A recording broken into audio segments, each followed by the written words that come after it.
Olá, meu nome é Aldo Lucion, sou professor do Departamento de Fisiologia do Instituto de Ciências Básicas da Saúde da Universidade Federal do Rio Grande do Sul.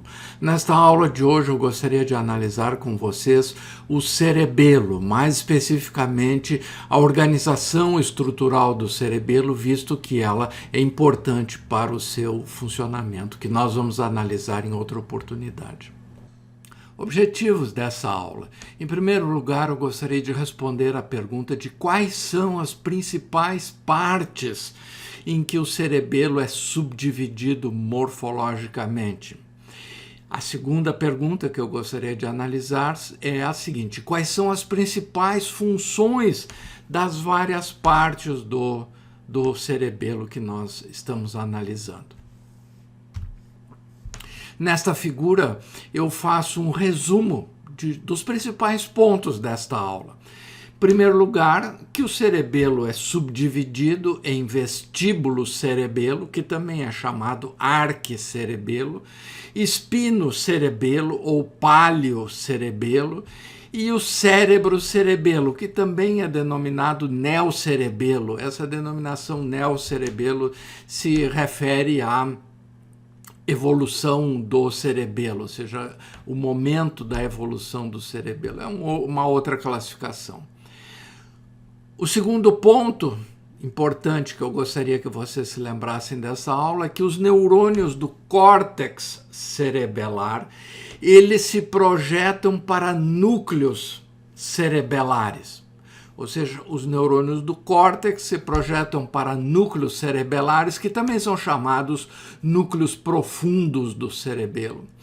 O terceiro ponto que eu quero ver com vocês é de que os neurônios dos núcleos profundos, eles que enviam as referências que saem do cerebelo para outras partes do encéfalo, como nós vamos analisar. Então, a saída propriamente do cerebelo para outras partes do nosso encéfalo parte de neurônios cujos corpos celulares estão nos núcleos cerebelares. O quarto e último ponto dessa aula, que é importante do ponto de vista prático, é de que as alterações patológicas decorrentes de lesões, por exemplo, do cerebelo, elas são observadas ipsilateralmente, dizendo em outras palavras, os sintomas de patologias cerebelares são ipsilaterais, ocorrem do mesmo lado da lesão cerebelar, desde que a lesão cerebelar ocorra apenas num lado do cerebelo. Era isso. Então, vamos lá para a nossa aula. Cerebelo. Uma análise morfofuncional resumida. O cerebelo pode ser dividido em três partes. A primeira delas, e mais primitiva, é o vestíbulo cerebelo, cuja parte cortical corresponde ao nódo flóculo nodular, que é essa estrutura aqui. A segunda parte, que normalmente se divide o cerebelo, é denominada espino-cerebelo, que é composto pelo vermes e pelos hemisférios intermediários, que são essa estrutura central aqui do cerebelo, e depois os hemisférios intermediários são essas estruturas lateralmente ao vermes.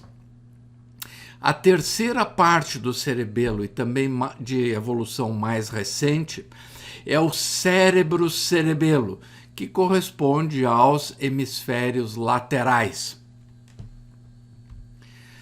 O cerebelo tem algumas particularidades morfológicas que eu quero destacar aqui.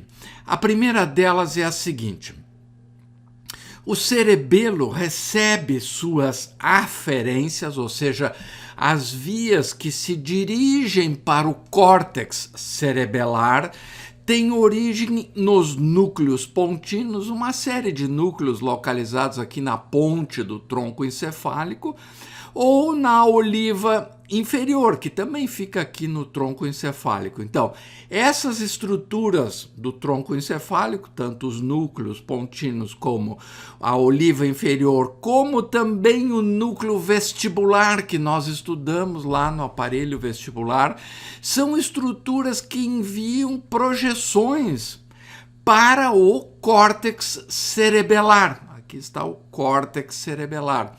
Então, as entradas ao cerebelo são essas, ao córtex cerebelar, são esses núcleos pontinos, a oliva inferior e o núcleo vestibular.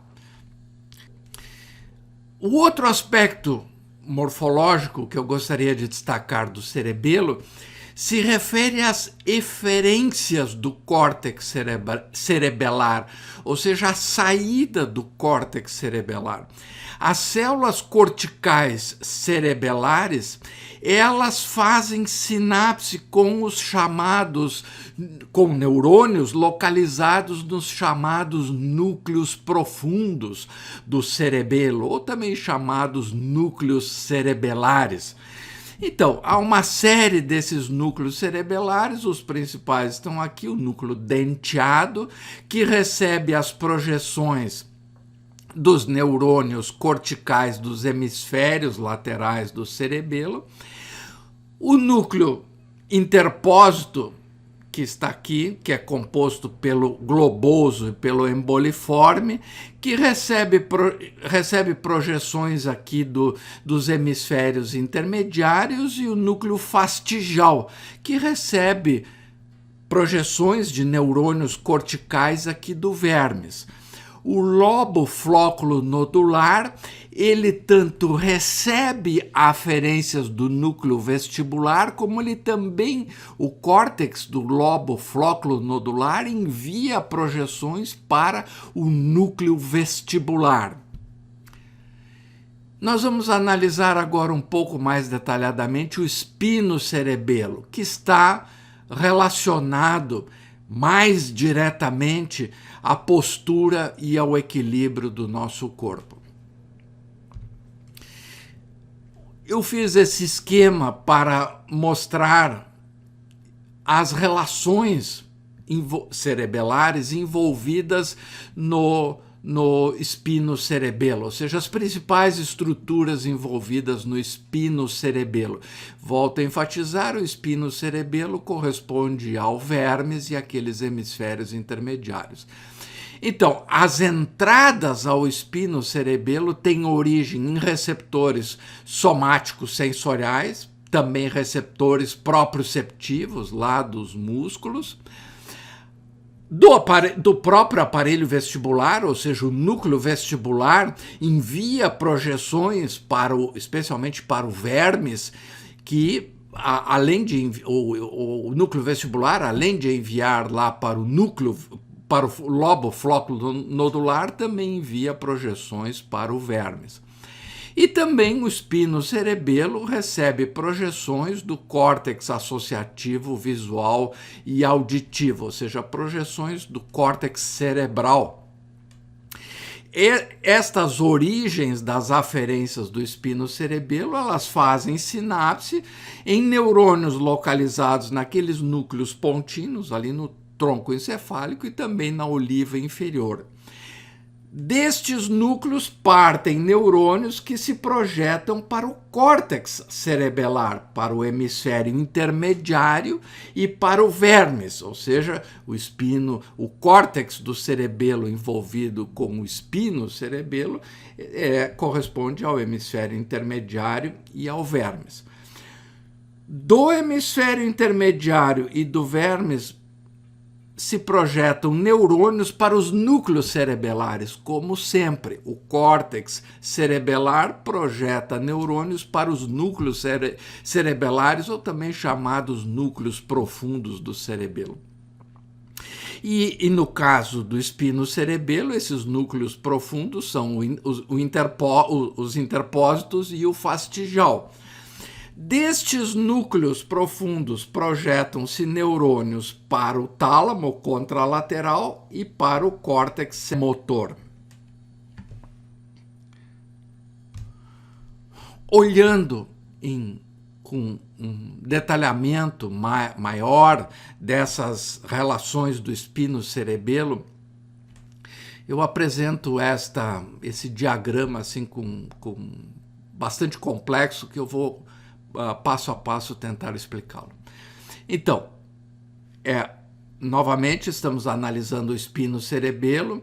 Essa parte que eu desenhei aqui, esse retângulo, corresponde ao cerebelo propriamente dito, que se divide no seu córtex cerebelar, e do espino-cerebelo faz parte do córtex cerebelar, o hemisfério intermediário, que também se chama paravermiano, e o vermes.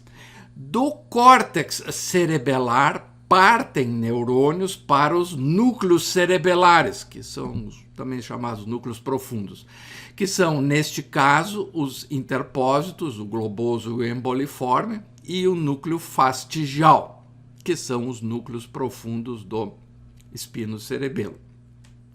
A saída do cerebelo se dá a partir de neurônios desses núcleos cerebelares, que, em primeiro lugar, como eu havia mostrado anteriormente, desses núcleos cerebelares partem neurônios para o tálamo, e do tálamo para o córtex cerebral, especialmente para áreas motoras e pré-motoras.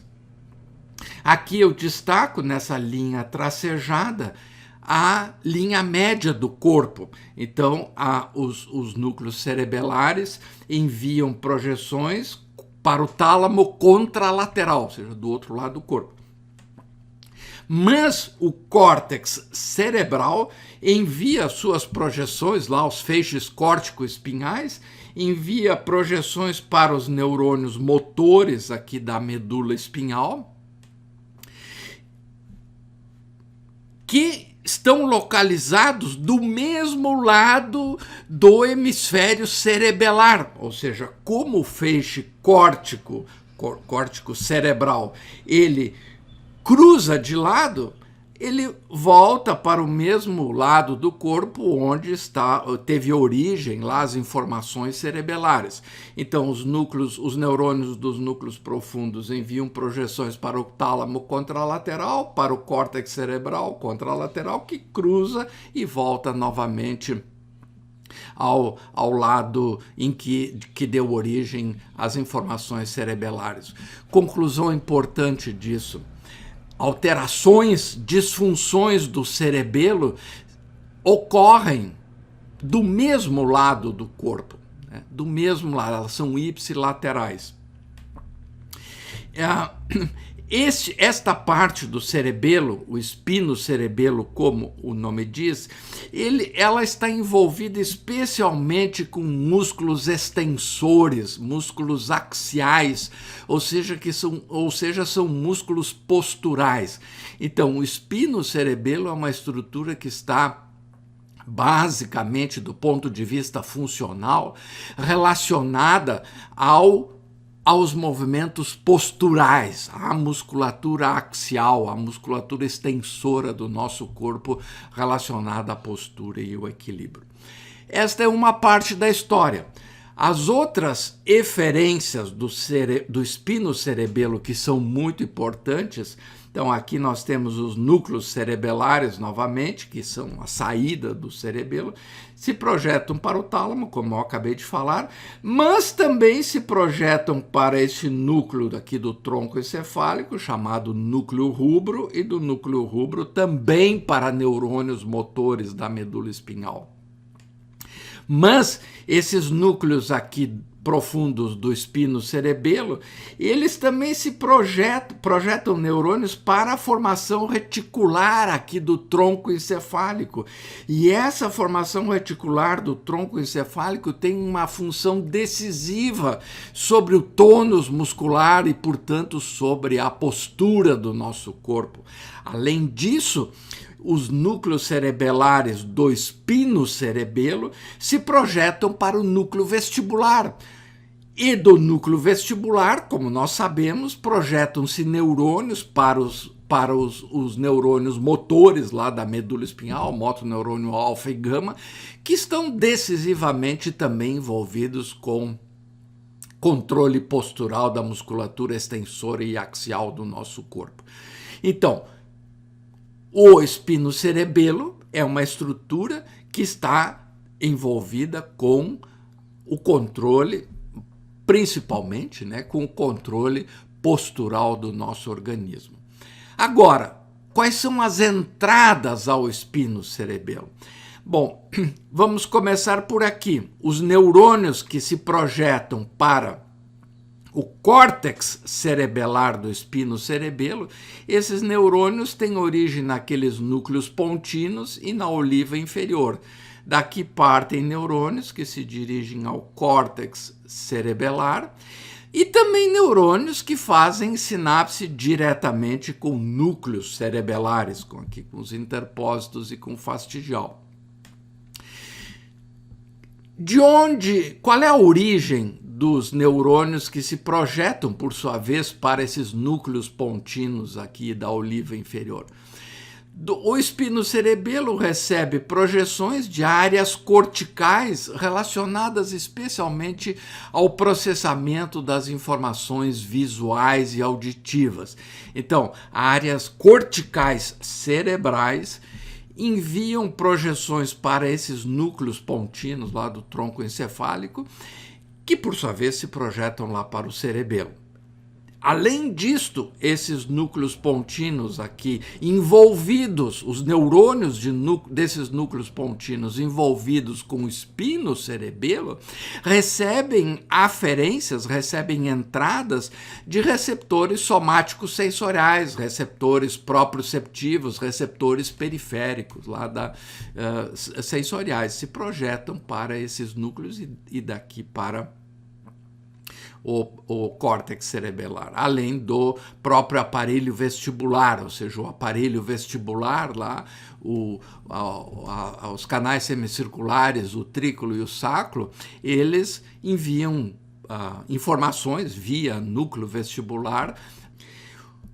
O que eu quero destacar aqui? Primeiro, o que eu acho importante destacar nesta figura, que, aliás, estava também na anterior, o córtex, o cerebelo em si, nem o córtex cerebelar, nem os núcleos profundos do cerebelo, eles não se projetam diretamente para neurônios motores da medula espinhal. Não se projetam. Não há uma ligação direta entre o cerebelo, nem do córtex, nem dos núcleos profundos, sobre os motoneurônios lá da medula espinhal, os neurônios inferiores. O cerebelo envia projeções para outras estruturas, para o córtex cerebral, para a formação reticular, para o núcleo vestibular, modulando a ação, alterando a ação desses núcleos, e são eles que se projetam para os neurônios motores inferiores, lá os neurônios motores medulares. Então, o cerebelo tem esse papel assim sobre o controle dos movimentos, ele modula a origem do movimento, ele modula a origem, por exemplo, cortical ou lá do tronco encefálico, e não diretamente o neurônio motor da medula. Ele altera a atividade de neurônios ou da formação reticular, do núcleo vestibular, do núcleo rubro ou do próprio córtex cerebral. O outro aspecto que eu destaco aqui é o seguinte: estas flechas em azul são todas sinapses excitatórias, ou seja, são todas vias excitatórias, essas aqui, essas flechas em azul. E esta aqui, única em vermelho, é uma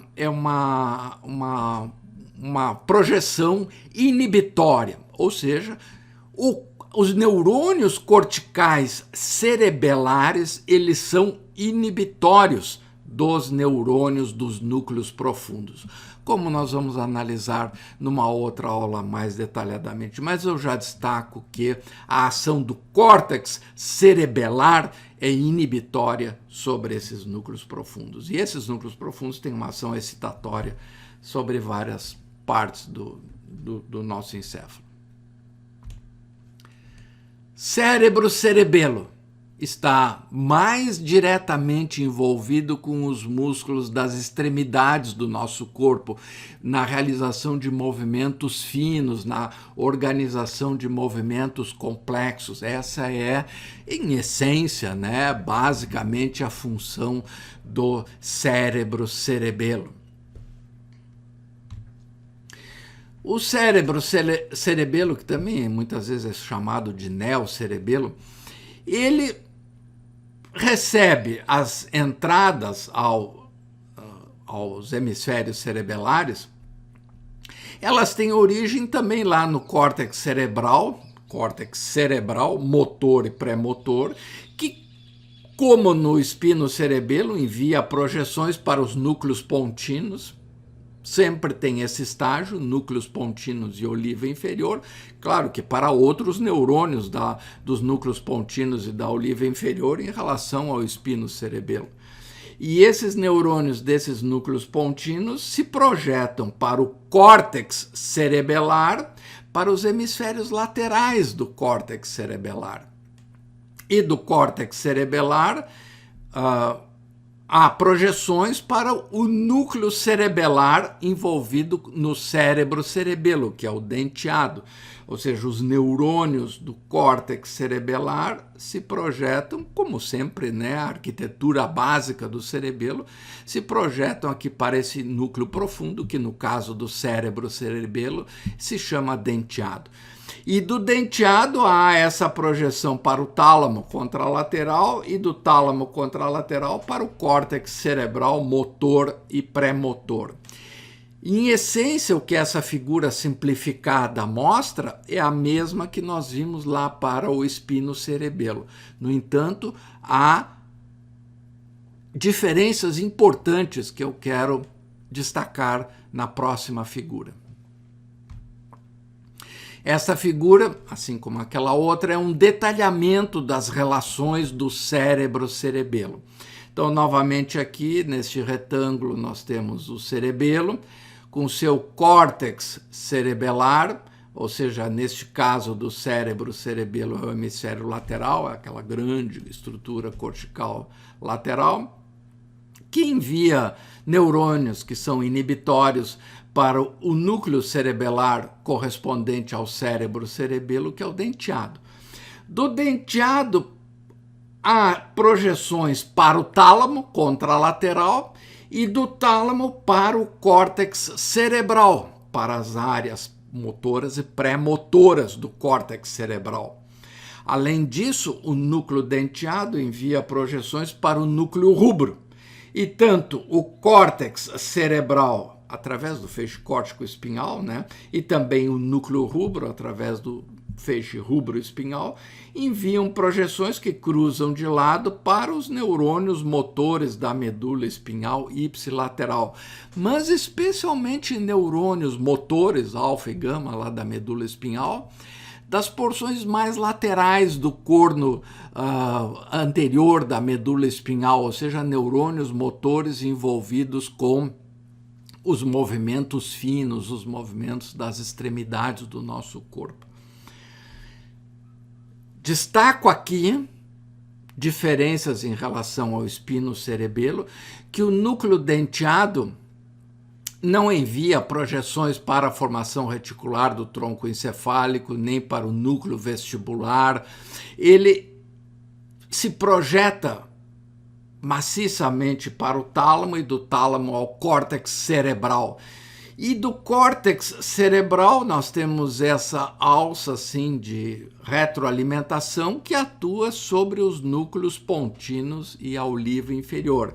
Então nós temos uma informação que sai aqui do cerebelo, do córtex cerebelar, vai ao núcleo profundo que corresponde ao denteado, vai até o tálamo, do tálamo vai ao córtex cerebral e o córtex cerebral, por sua vez, retorna informações para esses núcleos pontinos que, por sua vez, se projetam para o córtex cerebelar e também para o núcleo denteado, que é o núcleo profundo do cérebro-cerebelo.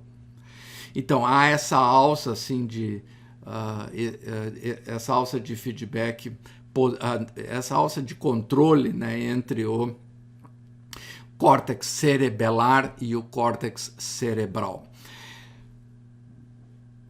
Portanto, o cerebelo é uma estrutura bem mais relacionada ao controle dos músculos distais, do controle de movimentos finos e coordenados do que o espinocerebelo, que está envolvido mais preponderantemente com a musculatura postural e do equilíbrio.